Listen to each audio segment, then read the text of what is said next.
আসসালামু আলাইকুম। কেমন আছেন সবাই? আশা করি ভালোই আছেন।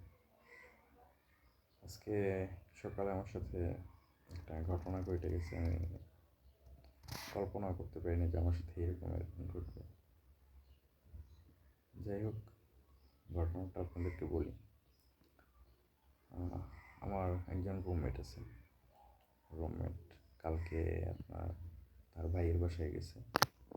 তো আমাকে ফোন দিয়ে বলছে, বন্ধু আমি ভাইয়ের বাসায় যাই, তো বাসায় রাতে যা আছে তুই খাইয়ে আনিস, আর সকালে আমি আইসা ভাত পাক করবো, আর খুব সুন্দর একটা তরকারি নিয়ে আসবো।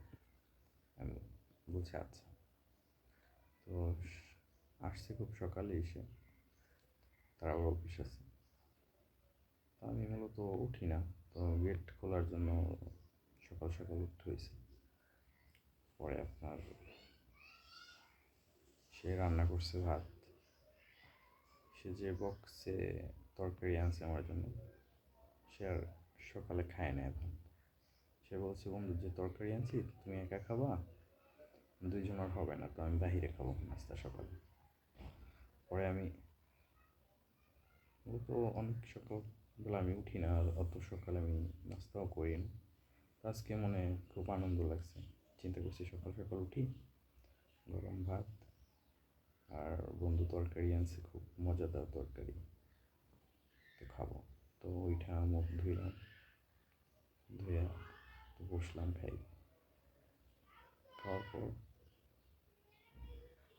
খাওয়ার পরে কি, খাওয়ার আগেই তো ঘটনা ঘটে গেছে।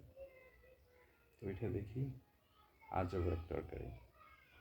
তরকারিটা হলো আপনার মুরগি দিয়া পাতাকপি দিয়ে রান্না করছে।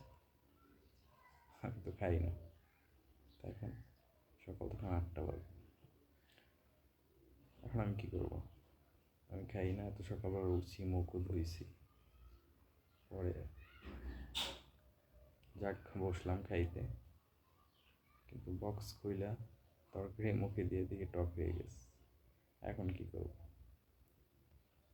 পরে কি করলাম, পাতাকপিটারে রাইখা সাইডে তারপরে মুরগি দিয়ে খাইলাম।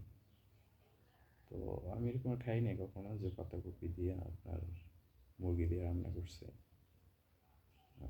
আপনাদের কার কেমন লাগে, এরকম খাইছেন কিনা আপনারা বলতে পারি না, আমি এরকম কখনোই খাইনি। তো আমার কাছে আজকে অন্যরকমের লাগছে, সকালটা অন্যরকমের লাগছে, আজকে খাবারটাও অন্যরকমের লাগছে, খুব ভালোই লাগলো। আশা করি যাক, আমার ঘটনাটা আপনাদের ভালো লাগলে অবশ্যই লাইক কমেন্ট শেয়ার করবেন।